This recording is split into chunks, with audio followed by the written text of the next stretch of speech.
ગાંધીનગરમાં નાયબ મુખ્યમંત્રીની અધ્યક્ષતામાં બેઠક યોજાઈ। ટેક્સટાઇલ પોલિસી અને બજેટને લઈને મહત્વની બેઠક યોજાઈ।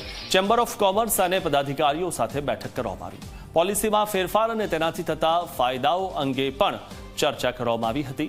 ત્યારે ચેમ્બર ઓફ કોમર્સ અને પદાધિકારીઓ સાથે આ બેઠક યોજાઈ હતી। ટેક્સટાઇલ પોલિસી અને બજેટને લઈને આ ખૂબ જ મહત્વની બેઠક યોજાઈ હતી। નાયબ મુખ્યમંત્રીની અધ્યક્ષતામાં ગાંધીનગરમાં આ બેઠક યોજાઈ હતી।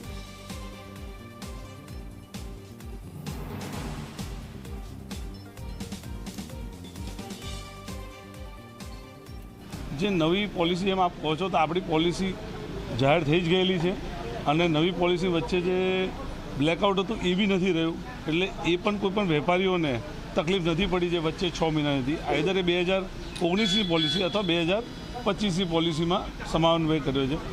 રહી વાત એફટીએની, તો બહુ ગૌરવથી કહી શકીએ કે જે વેલ્યુ એડિશન બાંગ્લાદેશમાં જતું હતું, તો આ પોલિસી 10 વર્ષ પહેલાં જે આપણી આગળની સોચ હતી એનું ફરજરૂપ આજે મળે છે। જેમ આપણે કહીએ જે વાવો તો 5-10 વર્ષે મળે,